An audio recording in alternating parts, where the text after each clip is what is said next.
नमस्कार मित्रांनो.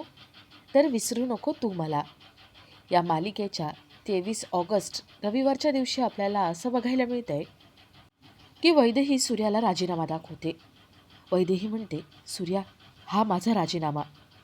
सूर्या वैदेहीच्या हातातून राजीनामा काढून घेतो आणि तो फाडतो.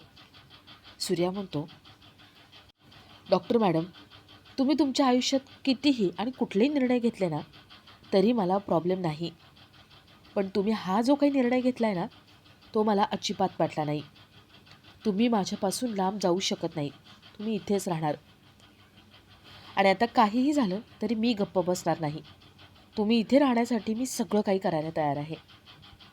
वैदेही म्हणते, सूर्या एवढा का विचार करतोस माझा आणि एवढा हट्ट का करतोय मी इथे राहण्यासाठी? सूर्या म्हणतो, डॉक्टर मॅडम, अहो माझा एवढाही हक्क नाही का तुमच्यावर?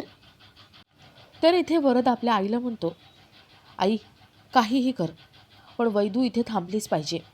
मी लग्न केलं तर ते फक्त वैदेहीशीच. आत्याला प्रश्न पडतो की आता काय करायचं. इथे वरद ऐकत नाही आहे, तिथे वैदेही ऐकत नाही आहे.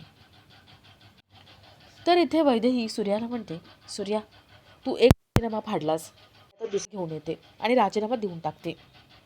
सूर्या वैदेहीच्या मोबाईलमध्ये टायमर लावतो आणि तो वैदेहीला म्हणतो, 24 तासाचं टायमर लावलं आहे. आता हा संपेपर्यंत तुम्ही कुठेही जायचं नाही. 24 तासात तुमचं स्वप्न मी तुमच्या हातात आणून देतो.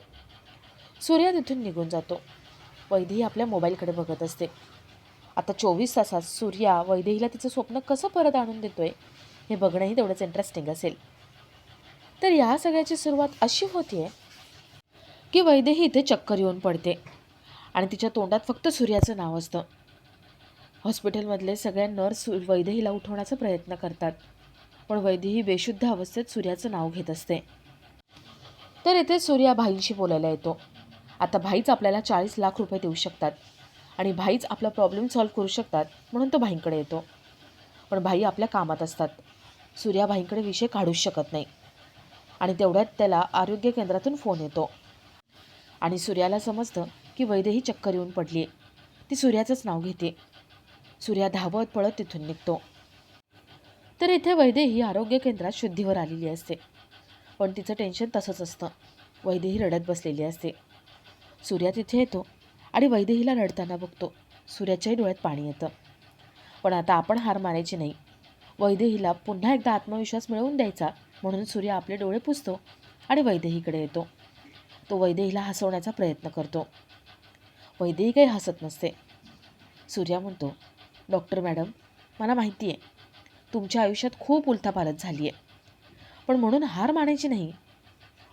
वैदेही म्हणते, पण सूर्या वेळ तर निघून गेली आहे ना आणि गेलेली वेळ परत येऊ शकत नाही. सूर्या म्हणतो, डॉक्टर मॅडम, मी काहीही करेन, तुमच्यासाठी जग इकडचं तिकडे करेन, पण तुमच्याच पायाशी सगळं आणून ठेवेन. मी मायासूर आहे, मला थोडा वेळ द्या. तुमचं स्वप्न मोठं आहे ना, मग तुमच्यापासून कोणीही हिरावून घेऊ शकत नाही. तुम्ही मनापासून हाक मारा, ते उडत तुमच्याजवळ नक्कीच येईल. वैदेही सूर्याच्या बोलण्याचा विचार करते, पण ती रडतच असते. सूर्या म्हणतो, डॉक्टर मॅडम, अहो तुमच्या आत्याचा, बाबांचा यांचा तरी विचार करा. आणि तुमच्या आईसाठी हे स्वप्न स्वीकारलं होतं ना, मग तिचा विचार करा. वैदेहीच्या डोळ्यातलं पाणी काही थांबत नाही. सूर्या अजूनच अस्वस्थ होतो.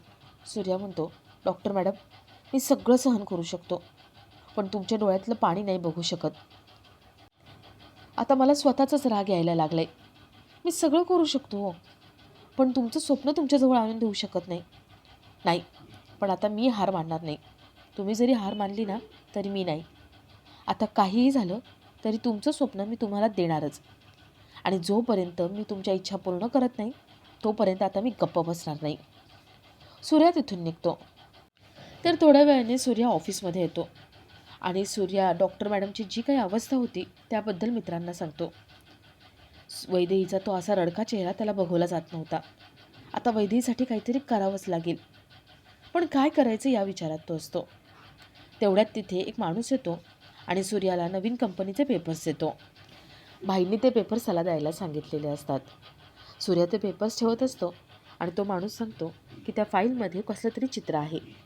सूर्याला आठवतं की वैदेहीचं हॉस्पिटलचं चित्र आणि ते बघून वैदेहीचा आत्मविश्वास वाढतो. वैदेहीचा आत्मविश्वास वाढवायचा असेल तर ते चित्र तिला पुन्हा दाखवायला हवं. सूर्या ते चित्र बघतो आणि खूप खुश होतो. तर इथे वैदेही रात्री आपल्या घरी येते आणि घरातल्या सगळ्यांना हॉलमध्ये बोलवते. वैदेही सगळ्यांना आपला निर्णय सुनावते. आता ती उद्याच आरोग्य केंद्रामध्ये राजीनामा देणार आणि पुन्हा मुंबईला निघून जाणार, नव्याने सुरुवात करणार हे सगळ्यांना सांगते. बाबा म्हणतात, वैदू, आधी 7 वर्ष तू घरापासून लांब होतीस आणि आता पुन्हा तू लांब राहणार. वैदेही म्हणते, मला माझं स्वप्न पूर्ण करायचे आणि आता नव्याने सुरुवात करायला हवी. मी मुंबईला जाते, एका हॉस्पिटलमध्ये काम करते आणि पैसे साठवते. हॉस्पिटल बांधण्यापुरते पैसे होतीलच, आता दुसरा पर्याय नाही. बाबा म्हणतात, वैदू बाळा, अगं आपल्या आंब्याची बाग आहे ती विकू.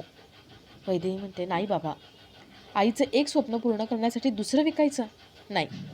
मी आता उद्याच राजीनामा देते आणि 2 दिवसात मुंबईला जाते. सूर्या चित्र घेऊन तिथे आलेला असतो. तो वैदेहीचं बोलणं ऐकतो आणि रडत तिथून निघतो.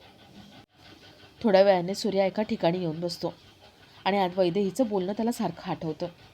वैदेही 2 दिवसात निघून जाणार नाही, असं होऊ द्यायचं नाही. वैदेहीला कुठेही जाऊ द्यायचं नाही.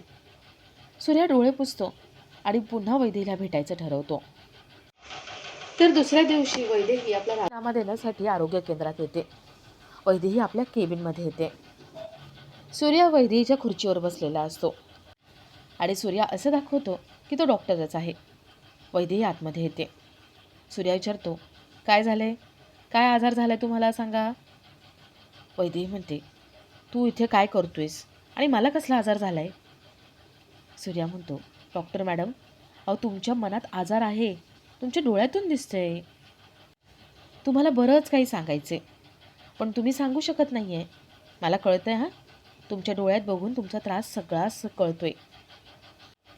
वैदेही म्हणते, काही त्रास वगैरे होत नाही आहे मला. सूर्या म्हणतो, हो का, त्रास होत नाही आहे, मग इकडे राजीनामा देऊन मुंबईला का जाताय. राजीनामा देण्याचा निर्णय तुम्ही का घेतला. वैदेही विचारते, सूर्या, तुला कसं काय कळलं हे सगळं. म्हणजे तू काल रात्री माझ्या घरी आला होता. वैदेही सूर्याकडे बघत राहते. सूर्याला वैदेहीला सांगायचं असतं की तुमचं जे स्वप्न आहे ते तुम्हाला परत देण्यासाठी मी आलो होतो. सूर्याने वैदेहीचं ते चित्रसुद्धा सोबत आणलेलं असतं. आता सूर्या वैदेहीला तिचं स्वप्न परत कसं देतोय आणि ते चित्र बघितल्यावर तरी वैदेही स्वतःचा निर्णय मागे घेईल का, हे बघणंही तेवढंच इंटरेस्टिंग असेल. आणि सूर्याने भाईंना तर सांगितलेले की त्याला एक मुलगी आवडते, पण ती मुलगी डॉक्टर आहे, डॉक्टर मॅडम आहे आणि ती देसाईंची मुलगी आहे.